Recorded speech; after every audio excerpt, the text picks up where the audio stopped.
فلسطین اور بیت المقدس اسلام کی روشنی میں بھی مسلمانوں کا ہے اور بین الاقوامی قوانین کی روشنی میں بھی کس کا ہے؟ مسلمانوں کا ہے وہ. تو دو وجوہات ہیں. تو آپ بتاؤ اتنی بڑی وجہ کے ہوتے ہوئے کیا فلسطینی وہ مسجد چھوڑ سکتے ہیں کیا؟ آج ہماری مسجد پہ کوئی شخص آئے, کوئی دوسرے مولوی صاحب آ جائیں کہ میں مسجد پہ قبضہ کرنا چاہتا ہوں, کیا کمیٹیاں قبضہ کرنے دیتی ہیں؟ بولو بھائی کیا ہو گیا؟ نہیں دیتی. حالانکہ وہ بھی مولانا صاحب ہی ہیں, لیکن پھر بھی کوئی قبضہ کر لے انسان برداشت کر لیتا ہے. چلو جی ایک مولانا کو نکالا تو دوسرا بھی کون آیا ہے؟ کوئی مسلمان ہی آیا ہے نا. لیکن ایک مسجد ہے, کوئی ہندو آ کے کہتا ہے کہ یہ مسجد میرے حوالے کر دو, جبکہ اس مسجد کے کاغذات بھی آپ کے پاس ہیں, مسجد آپ کے لیے رجسٹرڈ ہے اور ایز اے مسجد رجسٹرڈ ہے, تو کیا آپ کسی غیر مسلم کے حوالے کر دو گے مسجد؟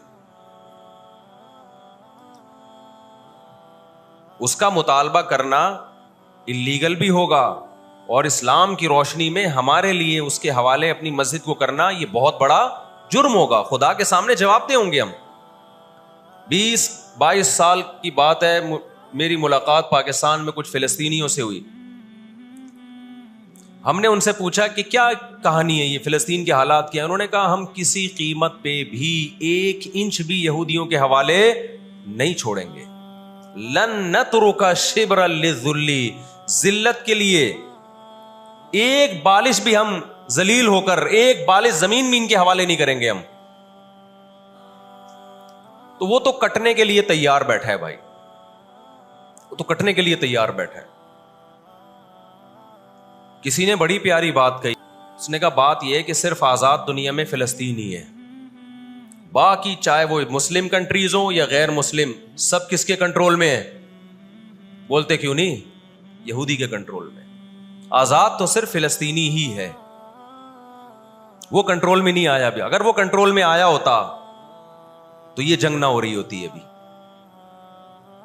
کنٹرول میں تو ہم اور آپ ہیں میرے بھائی, اور آپ ان کے کنٹرول میں. 1 ارب سے زیادہ مسلمان ہیں, 1 ارب سے زیادہ, اور یہودی کتنا ہے؟ 1 کروڑ بھی میرا خیال ہے نہیں ہوگا. لیکن یہ 1 ارب سے زیادہ مسلمان کس کے کنٹرول میں ہیں؟ اور میں آپ کی اطلاع کے لیے عرض کروں, اس وقت اسرائیل امریکہ کا غلام نہیں ہے. خوب سمجھ لیں, امریکہ کی گچی کس نے پکڑی ہوئی ہے؟ اسرائیل نے پکڑی ہوئی ہے. انڈیا, اسرائیل انڈیا کا غلام نہیں ہے. انڈیا کی گچی پکڑی ہوئی ہے کس نے؟ گچی سمجھتے ہو؟ گچی یہاں سے پکڑ کے نا بندہ ہل نہ سکے. چھوٹا سا ملک ہے, سازشوں کی وجہ سے, طاقت کی وجہ سے نہیں, مکاریوں اور سازشوں کی وجہ سے دنیا کو کنٹرول میں کیا ہوا ہے. سازشیں کسے کہتے ہیں؟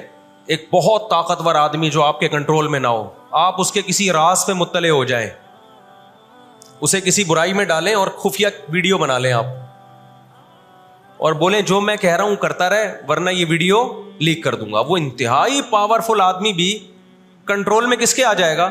ایک انتہائی کمزور آدمی کے کنٹرول میں.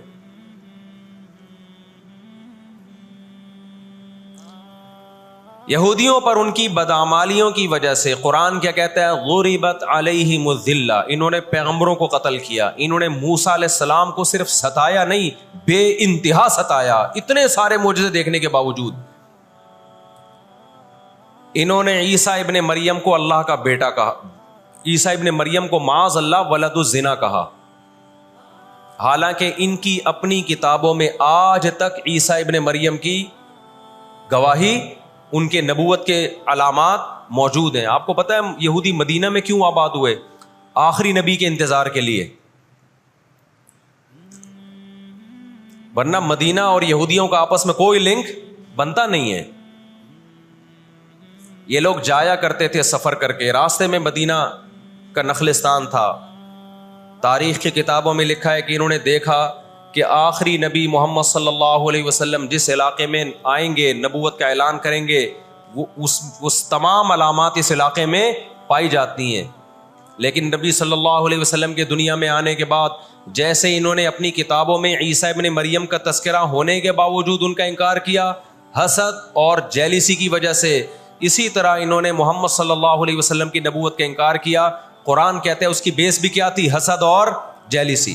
دیکھو اللہ کا قاعدہ ہے کہ دنیا میں جو حد سے زیادہ آگے نکلنے کی کوشش کرتا ہے نا اپنی اوقات سے زیادہ، حق علی اللہ الا یرتفع شیء الا وضعہ. نبی صلی اللہ علیہ وسلم نے فرمایا اللہ نے اپنے اوپر یہ بات لازم کر لی ہے کہ جو چیز بھی حد سے آگے نکلے گی اللہ اس کو زمین پہ گرا دے گا. آج بھی آپ نے دیکھا ہوگا نا بہت سے لوگ ہر وقت میں کرتے کرتے تکبر سے دماغ خراب ہونے لگتا ہے. اللہ کی قدرت حرکت میں آتی اور اللہ ایک ہی دفعہ میں نیچے پٹکتے ہیں اس کو. نبی صلی اللہ علیہ وسلم نے فرمایا اللہ تعالیٰ کہتے ہیں الکبریاء ردائی، تکبر میری چادر ہے، جو مجھ سے اس چادر میں شرکت کی اور الجھنے کی کوشش کرے گا میں اس کو رسوا کر دوں گا. یہی 100% یہ معاملہ اللہ نے یہودیوں کے ساتھ کیا ہے.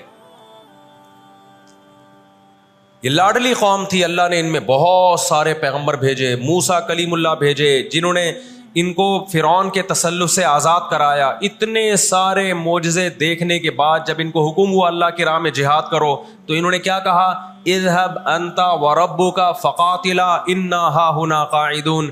اے موسیٰ تو اور تیرا رب جا کے لڑ، ہم یہیں بیٹھ کے تماشا دیکھ رہے ہیں. پہلے حضرت عیسیٰ علیہ السلام کا انکار کیا، اللہ نے عیسیٰ علیہ السلام کو ماں کی گود میں زبان دی کہ میں ولد الزنا نہیں ہوں. انہوں نے وہ معجزے اپنی آنکھوں سے دیکھے مگر کیوں نہیں مانا؟ اس لیے کہ اپنی چودراہٹ جا رہی تھی. جب مذہبی چودراہٹ انسان میں آتی ہے نا وہ بہت خطرناک ہوتی ہے، کیونکہ مذہب میں عزت بہت ملتی ہے. ہم نے بڑے بڑے علماء سے سنا تبلیغ میں عالم کے لیے 1 سال رکھا ہوا ہے، غیر عالم کے لیے نہیں رکھا ہوا. ہمیں اللہ نے سید الانبیاء دی ہے محمد صلی اللہ علیہ وسلم، ہم پر سب سے زیادہ احسان ہے. لیکن کثرت کو دیکھا جائے تو جتنے کثرت سے پیغمبر یہودیوں کے پاس آئے اتنی کثرت سے پیغمبر کسی اور قوم کے پاس نہیں آئے. پھر اللہ نے داؤد اور سلیمان علیہ السلام کے ذریعے ان کو بڑی بڑی حکومتیں دیں، بیت المقدس ان کا مرکز بنا. لیکن اللہ کا شکر گزار بننے کے بجائے تکبر سے کھوپڑی آؤٹ ہونا شروع ہو گئی. اللہ نے ان سے نظام حکومت لے کے کس کے حوالے کر دیا؟ بیت المقدس کا عیسائیوں کے حوالے کر دیا. عیسائی بہت تھوڑے تھے لیکن اللہ نے ان تھوڑوں کو ان طاقتوروں سے لڑوایا اور اللہ نے ان کو مغلوب کیا. ان کے ہاتھ سے بیت المقدس نکلا اور اس کے بعد سے اب تک ان کے ہاتھ میں بیت المقدس نہیں آیا. مسلمانوں کے پاس آ گیا، ان کو نہیں دیا اللہ نے. 18ویں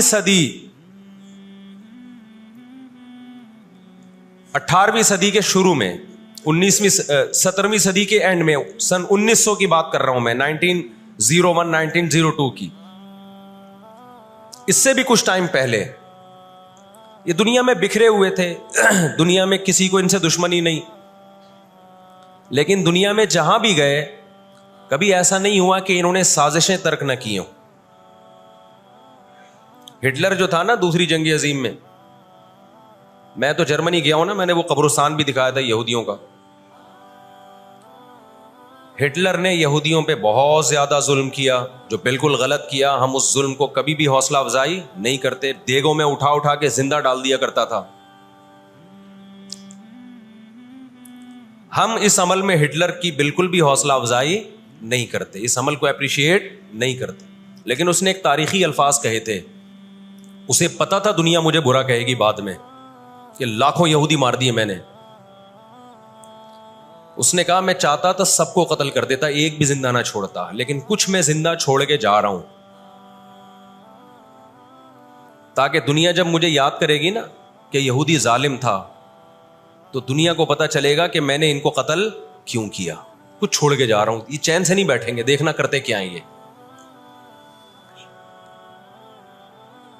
آج ہٹلر زندہ ہوتا، ہٹلر اگر آج زندہ ہوتا، دنیا کہتی کہ تو بندہ ٹھیک نہیں تھا لیکن بات ٹھیک کر کے گیا ہے.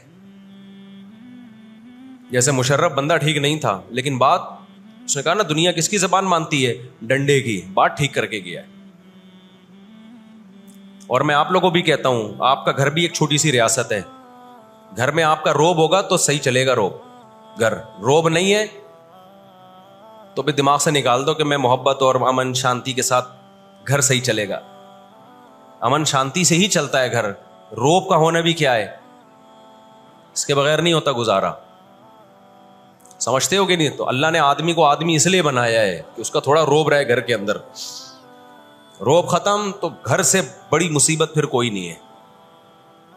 دنیا بھی اسی اصول پہ چلتی ہے. تو 17ویں صدی کے آخر میں ان کو خیال ہوا کہ ہم اتنے سکون سے بیٹھے ہوئے ہیں، اب تک دنیا میں کچھ الٹا پلٹا ہوا کیوں نہیں ہے؟ ان کو خیال ہوا یہودیوں کو. قرآن نے ان کے بارے میں کیا کہا؟ ضربت علیہم الذلہ، ہم نے ان پر ذلت کو دے مارا ہے. آپ کو پتا ہے کہ یہود کا لفظ اتنی بڑی گالی دنیا کے لیے بن گیا تھا. ایران میں بہت زیادہ یہودی ہیں، پتا ہے آپ کو؟ اسرائیل کے بعد سب سے زیادہ یہودی ایران میں ہیں، لیکن انہوں نے اپنا نام ایران میں یہود نہیں رجسٹرڈ کروایا، کلیمی رجسٹرڈ کروایا ہوا ہے موسیٰ کلیم اللہ کی نسبت. کیوں؟ ان کو پتا ہے کہ یہود کا لفظ دنیا میں کیا بن چکا ہے؟ گالی. شرم آئے گی کسی کو بتاتے ہوئے کہ میں یہودی ہوں، اس لیے ایران میں انہوں نے اپنے آپ کو رجسٹرڈ کس نام سے کروایا ہے؟ کلیمی کہتے ہیں ان کو. میں مانتا ہوں سارے یہودی ایسے نہیں ہوتے، میں نے پہلے وضاحت کر دی، ہمیں یہودیوں سے دشمنی نہیں ہے، کیونکہ قرآن جہاں یہودیوں کی برائی بیان کرتا ہے وہاں قرآن یہ بھی کہتا ہے لیسوا سواء، سارے ایک جیسے نہیں ہیں. قرآن اعتدال سے بات کرتا ہے، سارے ایک جیسے نہیں ہیں. لیکن جتنا شر اور فساد اس قوم میں ہے، قرآن کہتا ہے کہ اتنا دنیا میں کسی اور قوم میں نہیں ہے. لَتَجِدَنَّ أَشَدَّ النَّاسِ عَدَاوَةً لِلَّذِينَ آمَنُوا الْيَهُودَ، اللہ کہتے ہیں تو مسلمانوں کا سب سے بڑا دشمن، دنیا کی جتنی قومیں ہیں ان میں سب سے بڑا دشمن کس کو پاؤ گے؟ یہود کو پاؤ گے. اس کے بعد مشرکین کو پاؤ گے، اور اسلام کے سب سے زیادہ قریب تم کس کو پاؤ گے؟ نصارہ کو، عیسائیوں کو پاؤ گے.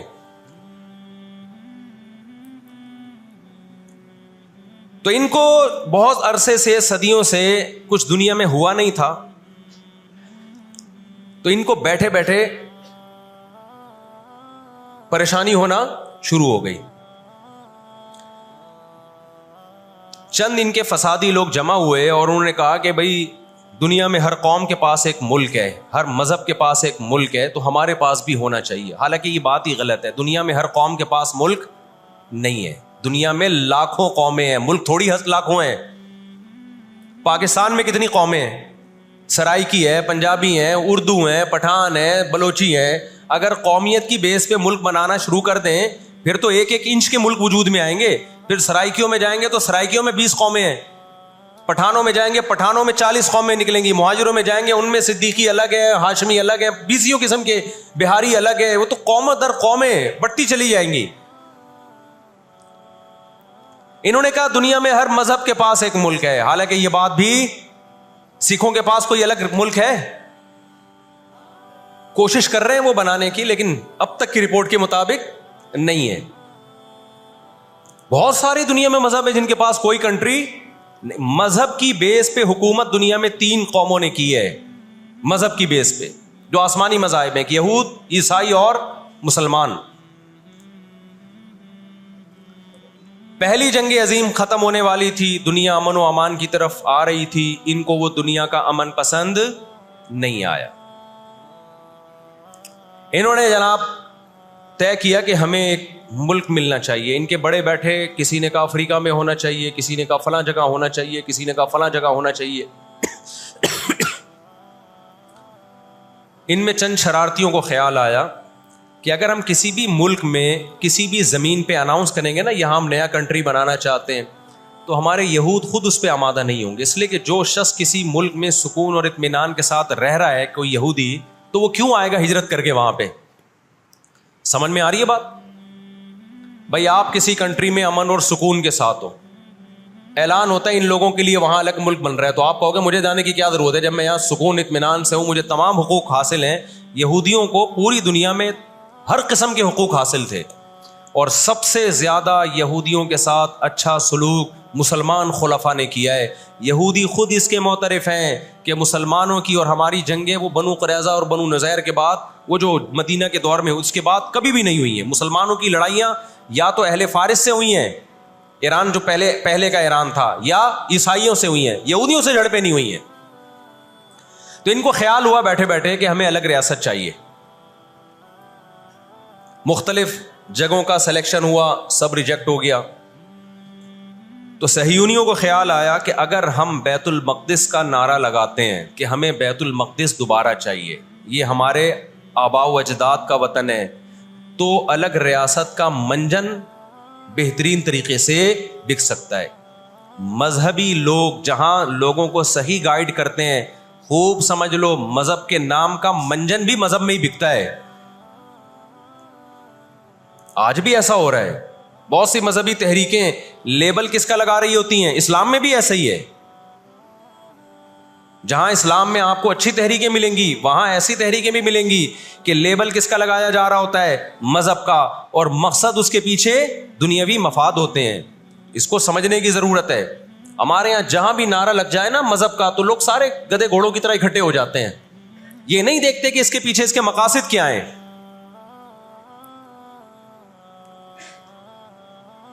تو نعرہ یہ لگایا گیا، اللہ کرے میں جلدی سے مختصر ہسٹری سمیٹ دوں پھر آپ کے سامنے بات رکھوں. نعرہ یہ لگایا گیا کہ چونکہ بیت المقدس ہمارا تھا، یعقوب علیہ السلام، یوسف علیہ السلام، موسیٰ علیہ السلام اور جتنے پیغمبر گزرے، یحییٰ علیہ السلام، زکریا علیہ السلام، ان سب کا مرکز کون سی جگہ ہے؟ ارض مقدس فلسطین. تو فلسطین کے نام پہ پوری دنیا سے یہودیوں کو فلسطین میں جمع کرنا ہمارے لیے پاسبل ہے. مگر یہودی بکھرے ہوئے تھے، ان کے پاس اتنی طاقت نہیں تھی. 2 سازشیں انہوں نے کی ہیں. نمبر 1، تجارت اپنے کنٹرول میں لو. قرآن کہتا ہے وَأَخْذِهِمُ الرِّبَا وَقَدْ نُهُوا عَنْهُ، اللہ نے ان پر سود لینے پر پابندی لگائی تھی. انہوں نے دنیا کو سود کے نظام میں لپیٹ دیا. پوری دنیا کی دولت مرتکز ہو کے کس کے پاس آنے لگی؟ یہودیوں کے پاس. مذہبی ریاست بنائی جا رہی ہے. اس کی مثال ایسے ہے جیسے ہم مسجد بنا رہے ہیں اور بندوق ہاتھ میں لے کے لوگوں کو ڈکیتیاں کر کے پیسہ لاؤ. جتنا پیسہ بنے گا، جتنا پیسہ اکٹھا ہوگا، ہم اسے کیا بنائیں گے؟ مسجد بنائیں گے. تو اس سے صاف پتہ چل جائے گا بھائی تیرا مقصد مسجد بنانا نہیں ہے، مسجد کے نام پہ منجن بیچنا ہے. سمجھ میں آ رہی ہے بات کہ نہیں آ رہی؟ لیبل مسجد کا لگ رہا ہے اس کے پیچھے، کیونکہ جو مسجد جو بنانا چاہتا ہے وہ کبھی بھی حرام پیسے سے مسجد نہیں بنائے گا. تورات میں آج تک سود کی حرمت موجود ہے. قرآن نے بیان کیا کہ ان کو ہم نے سود لینے سے منع کیا، لیکن انہوں نے سود لینا شروع کر دیا. بڑے بڑے بینک آج کس کے پاس ہیں؟ ان کے تانے بانے سارے کس سے جا کے ملتے ہیں؟ یہودیوں سے. بیٹھے بیٹھے پیسہ جمع کرنا شروع کیا. تبھی تو میں کہتا ہوں یہ جو بڑے بڑے جنرل اسٹور بنے ہوئے ہیں نا، مال بنے ہوئے ہیں، جو بینکوں سے سودی قرضہ لے کے کروڑوں روپے پھونک دیتے ہیں، اس کے بجائے نا اپنے ان غریب دکانداروں کے پاس جایا کرو جو اپنے باپ کی کمائی سے، وراثت کے پیسوں سے دکان بنا کے بیٹھے ہوئے ہیں. یہ جو سودی نظام ہے نا، سودی نظام، اس سے دنیا کی دولت مرتکز ہو کے چند ہاتھوں میں جاتی ہے. پھر وہ چند ہاتھ ہی آپ کے باپ بن کے بیٹھتے ہیں دنیا میں. جب سے یہ بڑے بڑے سٹورز بننا شروع ہوئے ہیں، مال بننا شروع ہوئے ہیں، یہ چھوٹے موٹے دکانداروں کی جو حلال کی آمدن تھی، ان کی جو بینکوں سے قرضے نہیں تھے، جو دادے پردادے سے محنت کر کے آ رہے تھے اور اب اتنا جمع کیا کہ ایک دکان بنا لیں، وہ سارے ایک طرف رہ گئے. اور ایک سرمایہ دار اٹھتا ہے بینکوں سے اربوں روپے کا قرضہ لے کے ایک بہت بڑی بلڈنگ بنا دیتا ہے اور بیٹھ کے نوٹ چھاپتا ہے. وہ Share and subscribe to Mera Deen o Iman Islamic channel.